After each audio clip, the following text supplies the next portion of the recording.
Welcome. Tonight's story takes us deep into the shadows of New Orleans in 1858, where Holy Week was meant to symbolize sacrifice and redemption, but instead became the setting for one of the most disturbing crimes in Southern history. This is the true and chilling account of Esther, an enslaved woman whose actions shocked an entire city and left questions that history still struggles to answer. Before we begin, tell me in the comments, where are you watching from? And make sure to subscribe, because stories like this require intense research, careful study of historical records, court notes, and buried testimonies to separate truth from myth and bring forgotten realities back into the light.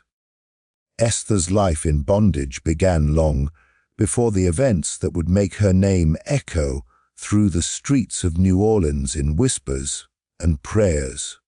She was born into slavery sometime in the late 1820s, likely on the outskirts of the city where plantations blurred into crowded neighborhoods, and the air itself carried a mix of incense, river rot, and fear. From childhood, Esther learned that survival meant silence. She was taught to lower her eyes, soften her voice, and absorb cruelty without response. By the time she reached adulthood, she had been sold twice, separated from kin whose names she would never speak aloud again, because remembering them hurt too much. The household she was forced to serve in by 1858 was considered respectable by New Orleans standards. Her master was a merchant with deep Catholic roots, known publicly for charity donations and strict religious observance.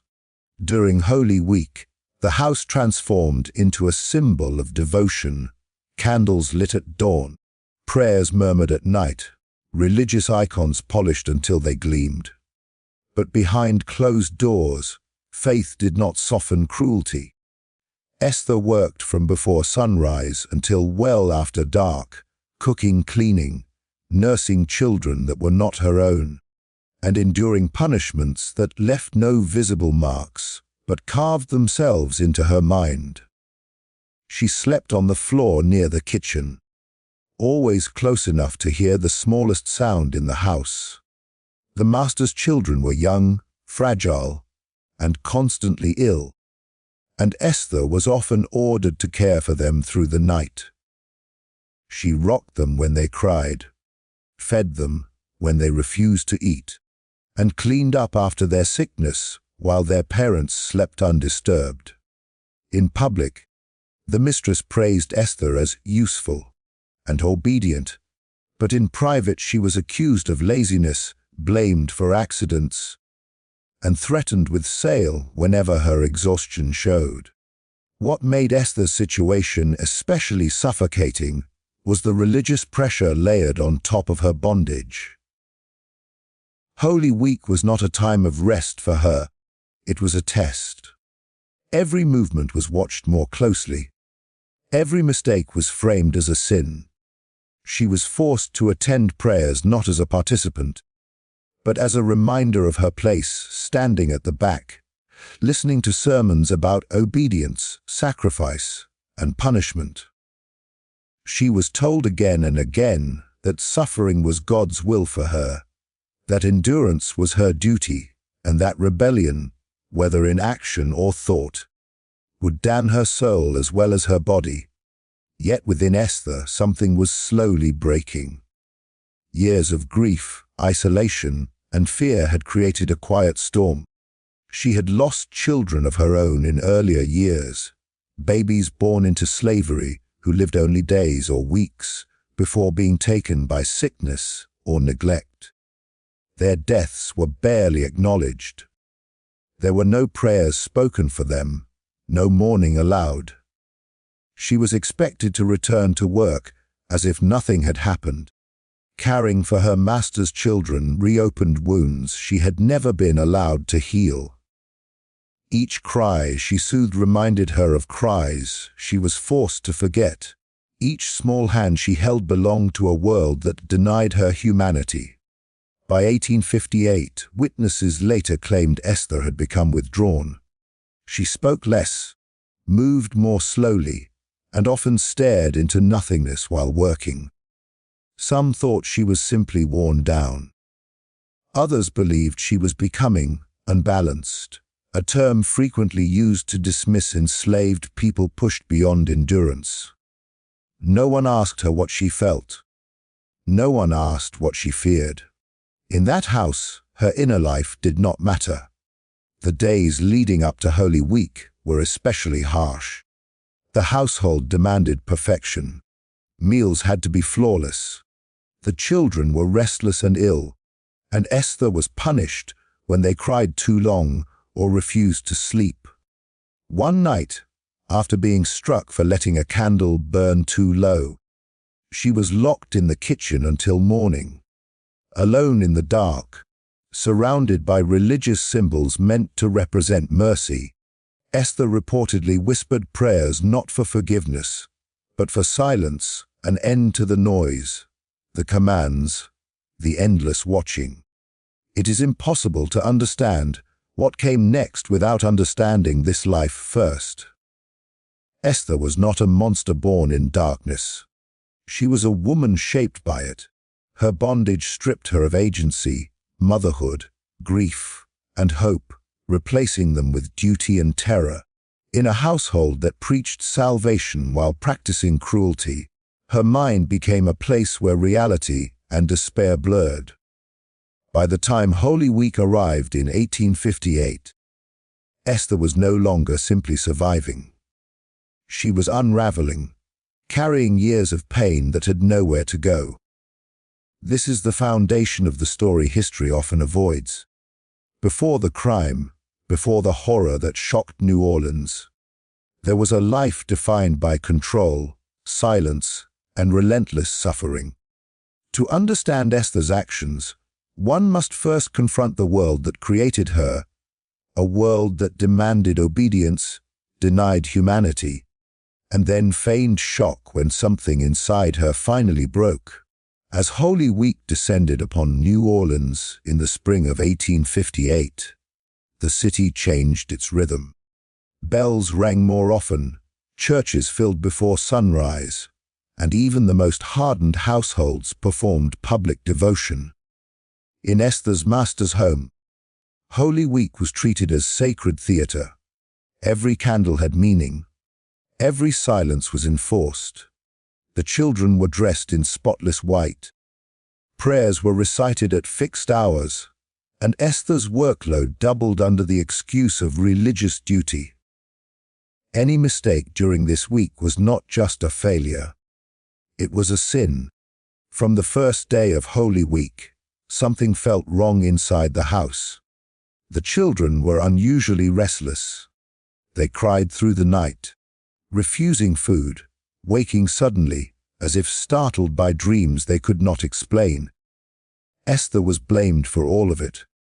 She was accused of mishandling them, of poisoning their spirits with her presence, of bringing darkness into a holy home. The mistress warned her repeatedly that God was watching more closely during this week than any other, and that punishment, earthly or divine, would fall on those who failed their duties. By midweek, exhaustion had pushed Esther beyond her limits. She had not slept properly in days. Each night she rocked the children in silence, while prayers echoed from the parlor. She was forbidden from humming or speaking to calm them, told that only scripture should fill the air. The house itself seemed to hold its breath. Neighbors later testified that the lights in the master's home stayed on late into the night, long after others had gone dark, and that an unnatural stillness surrounded the place. It was on the night before Good Friday that the silence became absolute. The children's crying stopped suddenly. Too suddenly. Esther noticed first. She stood frozen beside their beds, waiting for the next breath, the next whimper, but nothing came. Panic rose in her chest, sharp and paralyzing. She checked their chests, their lips, their hands, cold, still. She called softly at first, then louder, but no one answered. What happened in the hours that followed would later be argued, twisted, and debated in courtrooms and churches. But one thing was certain: Esther did not scream. That silence would become one of the most terrifying details of the case. Instead of raising the alarm, instead of running through the house, she wrapped the children in blankets and carried them out into the pre-dawn darkness. Witnesses would later say they heard nothing that night. No cries, no footsteps, no prayers. Just silence, thick and deliberate. The burial took place near the edge of the property, in soft earth still damp from recent rain. Esther dug with bare hands and a borrowed tool, her movements described later as methodical and unnervingly calm. She buried the children quickly, covering them before sunrise. When she returned to the house, she cleaned the rooms meticulously, removing every trace that the children had ever slept there. Their beds were stripped, their clothes folded away. By morning prayers, the house looked unchanged, except for the absence that hung in the air like smoke. When the family woke, Esther did not speak. She stood in her place, eyes lowered, hands folded. When asked where the children were, she reportedly said only that they were at rest. At first, the mistress assumed the children had been taken to a relative's home for Holy Week observance. It wasn't until hours later, when no answer could be found and the silence became unbearable, that panic spread through the household. The discovery came after a frantic search of the house and yard. A disturbed patch of earth drew attention. When it was uncovered, the horror shattered the religious calm of Holy Week. News spread quickly through the neighborhood, then the city. The fact that it happened during the most sacred week of the Christian calendar intensified the outrage. This was not just murder, people said. It was desecration. Esther was found sitting alone in the kitchen, unmoving. When questioned, she did not resist. She did not cry. She did not beg. Witnesses later said her face was empty, as if something inside her had already left. Some claimed she whispered prayers under her breath. Others said she stared straight ahead, unblinking, as if she could still hear a silence no one else could. The timing of the act, during Holy Week, haunted New Orleans for years. Clergy argued over its meaning. Some claimed it was the work of evil, a direct insult to God. Others, quietly and cautiously, suggested that the sin lay deeper, that a system capable of crushing a human soul could not pretend innocence simply because it wrapped itself in religion. What made the event even more disturbing was what neighbors reported afterward. For days following the discovery, people claimed the house felt wrong. Candles refused to stay lit. Bells rang at odd hours. Some swore they heard children crying late at night, though the rooms were empty. Whether these were expressions of guilt, fear, or collective hysteria, no one could say. Holy Week ended, but the stain remained. Esther's act transformed a time of supposed salvation into one of irreversible horror. The silence that surrounded the burial became the loudest accusation of all, not just against her, but against a world that demanded obedience, ignored suffering, and then recoiled in shock when tragedy finally broke through the quiet. The discovery did not happen all at once. It unfolded in stages, each moment deepening the horror and spreading it outward from the household into the heart of New Orleans. At first, confusion ruled.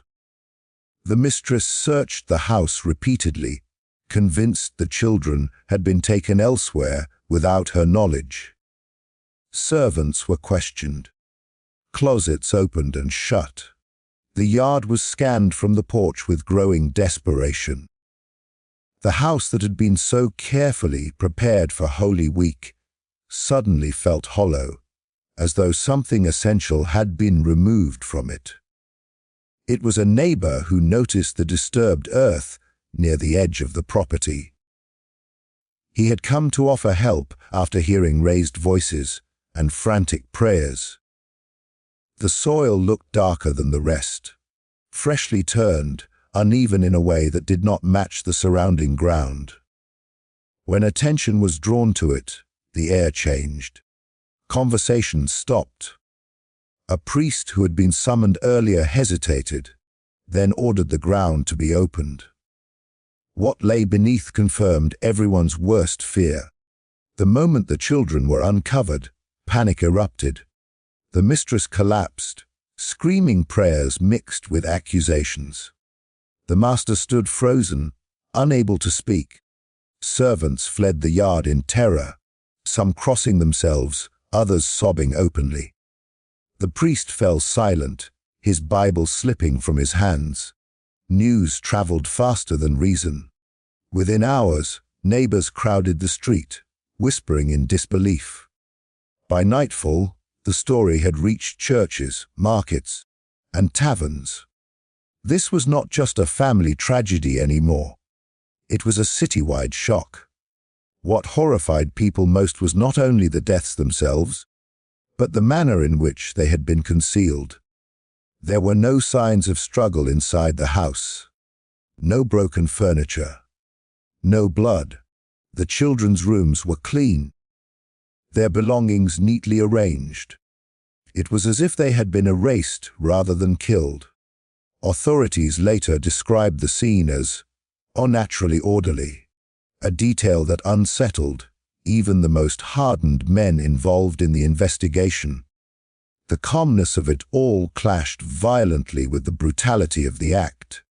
As the news spread, religious outrage quickly followed. Holy Week was supposed to be a time of reflection, repentance, and reverence. Instead, the city was confronted with a crime that felt like a direct violation of sacred time. Sermons changed overnight. Priests spoke of evil forces at work, of sin festering in unexpected places. Some claimed the act was a sign of divine punishment hanging over the city. Others demanded swift justice to cleanse the offense. The fact that the accused was an enslaved woman only intensified the fury. Esther was brought forward shortly after the discovery. She did not attempt to flee. She did not deny what she had done. Witnesses described her demeanor as disturbingly calm. She stood before the authorities with her hands folded, eyes lowered, answering questions quietly or not at all. When asked why, she reportedly said nothing that made sense to those listening. Some claimed she spoke of silence. Others said she mentioned rest. Her words, fragmented and subdued, only deepened the fear surrounding her. Public reaction hardened quickly. Crowds gathered outside the holding area, shouting for punishment. Newspapers seized on the story, framing it as an act of monstrous betrayal. Esther was described as unnatural, inhuman, incapable of remorse. Little attention was given to her life before the crime. Instead, she became a symbol of terror, a warning of what could happen when control slipped, when the enslaved were allowed too close to the intimate spaces of white households. Fear fed on itself, and the city's response became more about preserving order than seeking understanding. Yet beneath the outrage, there was unease. Some people could not reconcile the image of the quiet, obedient servant with the crime she had committed. How, they asked, could someone watched so closely have carried out such an act unnoticed? How could a house so full of prayer have missed the warning signs? These questions were rarely asked aloud. but they lingered. The orderliness of the crime suggested not sudden rage, but something slow and deliberate, something that had been building for a long time. The religious impact was immediate and lasting. Churches held special prayers to repair the sanctity of Holy Week. Some refused to ring bells for days, believing the sound would invite further tragedy. Others rang them constantly, trying to drown out the memory of what had happened. Parents clutched their children tighter.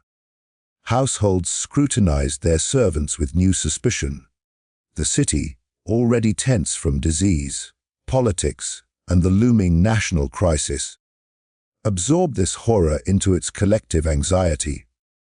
The discovery did more than reveal a crime. It exposed cracks in the moral facade of a society that prided itself on faith and order while enforcing cruelty behind closed doors. Esther's act was condemned without hesitation, but it also forced New Orleans to confront something it desperately wanted to ignore.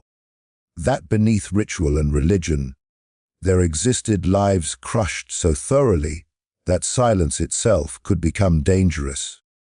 Long after the children were laid to rest and Esther disappeared into the machinery of punishment, the memory of the discovery lingered. People spoke of it in lowered voices, especially when Holy Week returned each year. The patch of ground where the earth had been disturbed was avoided. Some claimed flowers refused to grow there. Others said the air felt heavier near the spot. Whether these stories were true or born from guilt and fear, they reflected the same reality. The moment of discovery had scarred the city. It was not just the loss of 2 lives that haunted New Orleans. It was the realization that something unspeakable had happened in perfect silence, in a place that claimed holiness, and that no amount of prayer could undo what had already been revealed. Esther's arrest and interrogation became one of the most talked about events in New Orleans in 1858, and the circumstances surrounding it only deepened the horror of what had already occurred. As soon as the authorities were notified of the children's deaths, they arrived at the Hollingsworth household with a mixture of anger, fear, and disbelief. News had spread quickly through the streets, and a crowd had gathered outside, murmuring and pointing, some demanding justice, others merely curious. Esther was taken quietly, without resistance, yet the calmness with which she allowed herself to be led into custody unsettled even the most seasoned officers.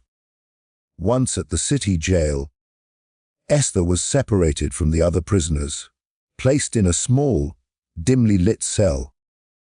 Those who later witnessed her saw a woman who seemed almost hollowed out, her eyes fixed, expression neutral, movements deliberate. When questioning began, officials quickly realized they were dealing with someone whose inner world was unreadable. She answered some questions with monosyllables, others with cryptic statements that made little sense to the interrogators.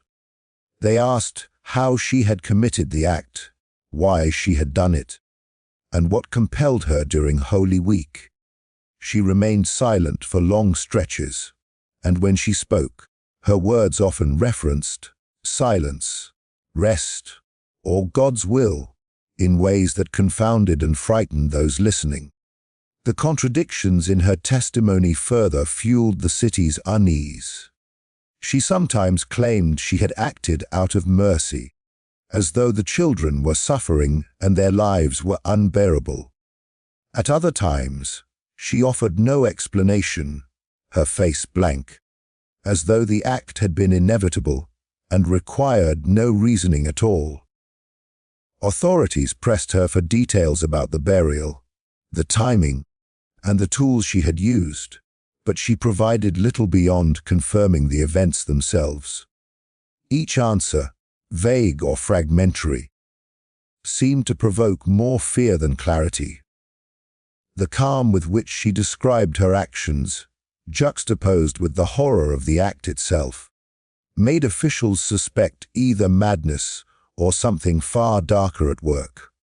Observers noted that her demeanor never wavered, even in the face of threats or punishment. She was warned repeatedly that she would face the death penalty, yet her responses remained eerily composed. At times, she appeared almost indifferent to the consequences, as though the world's judgment could not touch her. This behavior polarized opinions among officials and the public. Some saw her as a cold, calculating figure, while others wondered if the years of suffering and abuse in bondage had broken her mind in ways that no one could understand. The interrogation sessions revealed a chilling intelligence. She was aware of the implications of her actions and the questions being asked. Yet she controlled the narrative by providing only what she chose to reveal. When pressed on whether she had planned the act, she remained non-committal, saying only that the time came. When asked about her feelings for the children, she would look downward and answer softly, "They are at rest now," leaving room for interpretation that unsettled even the most hardened interrogators. Her ability to speak in fragments, with pauses that seemed to stretch longer than the questions themselves, created an oppressive atmosphere in the room. It was as though time itself slowed around her. News of her interrogation spread, and the city became obsessed not just with the crime, but with Esther herself. People speculated endlessly. Was she possessed, mentally unwell, or had she acted out of some hidden rage against the family that had enslaved her? Clergy and laypeople alike debated her motivations, with some arguing that she had been driven to sin by the cruelty she endured, while others condemned her as irredeemable. The discussion itself reflected a city grappling with moral ambiguity. Could an enslaved woman, forced into lives of suffering and obedience, truly be judged by the same standards applied to free citizens? Even in prison, her presence seemed to affect those around her. Guards reported strange occurrences, from sudden chills to the feeling of being watched. Some claimed they heard faint whispers coming from her cell at odd hours. Whether these were illusions born of fear or something more mysterious, they only contributed to the growing legend of Esther. Her calm, controlled behavior, coupled with the horror of her crime, ensured that she would not be forgotten by the city. Even before her trial began, her arrest and interrogation also exposed the contradictions in a society that demanded obedience while ignoring human suffering. Esther had lived a life dictated by the whims and cruelty of others, and her actions, however monstrous, were inseparable from the environment that had shaped her. Yet, in the eyes of the law and public opinion, she was reduced to a single act of horror, stripped of her past, her pain, and her humanity. The interrogation sessions, conducted in the name of justice, instead highlighted the tension between law, morality, and the crushing inhumanity of slavery. By the time her case went to trial, Esther had already become a figure larger than life, a symbol of fear, fascination, and moral complexity. Her calm acceptance of custody and her cryptic, contradictory testimony ensured that even as the city demanded punishment, there remained an air of mystery surrounding her. People did not just fear what she had done. They feared the woman she had become and what her presence revealed about the dark undercurrents of the world they thought they controlled. Her arrest and interrogation marked the beginning of a story that would haunt New Orleans for generations, forcing the city to confront the consequences of cruelty, silence, and the inexplicable depths of human action. The legacy of Esther's crime and the case that followed left a mark on New Orleans that lasted far beyond her trial. Even decades later, people whispered about the events of that Holy Week in 1858, and her name became synonymous with fear, mystery, and the darker side of slavery.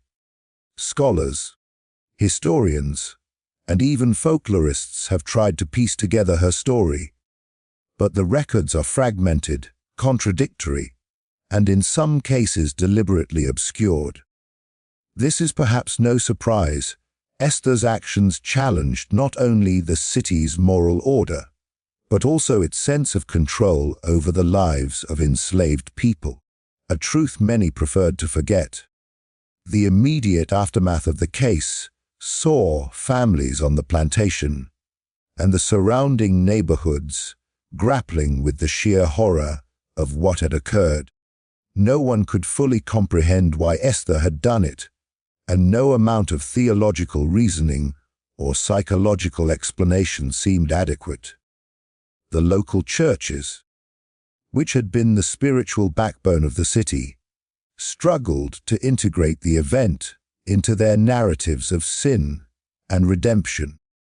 Priests preached about divine punishment, while others warned against demonizing the human spirit entirely, arguing instead that the cruelty of the system may have played a role. In private, however, fear often outweighed rational discourse, and the story became one told in hushed tones rather than public sermons. For many in New Orleans, the house where the crime occurred became a place to avoid. Neighbors claimed that even years later, the atmosphere around the old Hollingsworth household felt heavy, oppressive, and unnatural. Flowers refused to grow in certain patches of the yard. Candles would inexplicably blow out when lit near the property, and visitors reported a chilling silence in rooms that had once echoed with the laughter of children. Over time, the story took on elements of legend and folklore, with each retelling emphasizing the inexplicable and terrifying nature of Esther's act. Parents would warn their children about the woman who buried the master's children, as a cautionary tale about obedience, fear, and the unknown depths of human suffering. The case also left a lasting impact on the perception of enslaved women in the region. Esther became a symbol of both dread and fascination, a figure who embodied the extremes of human endurance, rage, and despair. She was portrayed as monstrous in newspapers and court records, yet some later historians and researchers have argued that she was a product of a system that dehumanized her. The duality of her legacy, villain in the eyes of the law, yet perhaps a victim of her circumstances, has fueled debates for generations. It forced the city to confront uncomfortable questions about the morality of slavery, the treatment of children, and the ways in which systemic oppression can distort human behavior in ways that defy simple explanation. Esther's story also became a cautionary tale about silence and suppression. The fact that she acted in such secrecy, with no one intervening despite the constant oversight, highlighted the paradox of a household structured entirely around control. It demonstrated how fear, oppression, and isolation could create a vacuum in which unspeakable acts could occur. Historians often point to the meticulous nature of her actions as evidence of both planning and desperation, a combination that reflected the cumulative impact of years of bondage, emotional neglect, and psychological trauma. The legend grew further as stories of supernatural elements were woven into the retelling. Neighbors and travelers claimed that the cries of the children could still be heard near the plantation, especially around Holy Week, and that a shadowy figure resembling Esther was sometimes glimpsed near the edge of the property. While these accounts were anecdotal and unverifiable, they reinforced the enduring fascination with the case. The mixture of historical fact and oral tradition created a narrative that continued to terrify, captivate, and puzzle residents and outsiders alike. In literature and local storytelling, Esther's story became shorthand for moral ambiguity, cruelty, and the destructive impact of slavery. Scholars examining the social history of New Orleans often cite her case when discussing the pressures placed on enslaved women, the vulnerability of children under slavery, and the psychological consequences of systemic oppression. It remains a stark example of how violence, despair, and secrecy could intersect in ways that challenge both contemporary understanding and historical analysis. Even today, researchers studying the period acknowledge that many questions about Esther may never be answered. Her motivations, her inner thoughts, and the psychological processes that led to her actions are largely lost to history. Court transcripts, newspaper accounts, and personal recollections provide clues, but also contradictions, leaving gaps that have fueled speculation, myth-making, and debate. Her legacy exists both in fact and in the collective memory of a city that has struggled to reconcile its religious, social, and moral frameworks with the violent realities of slavery. Ultimately, the story of Esther and the burial of her master's children is remembered not just for the horror of the act itself, but for the way it exposed the fragility of control, the consequences of oppression, and the ways in which history attempts to obscure uncomfortable truths. Her legacy is a complex one, a mixture of fear, fascination, historical inquiry, and moral reflection. The events of that Holy Week continue to resonate, reminding us that some actions leave a mark on the collective consciousness far longer than the individuals involved, and that the shadow of one person's choices can linger over a community for generations.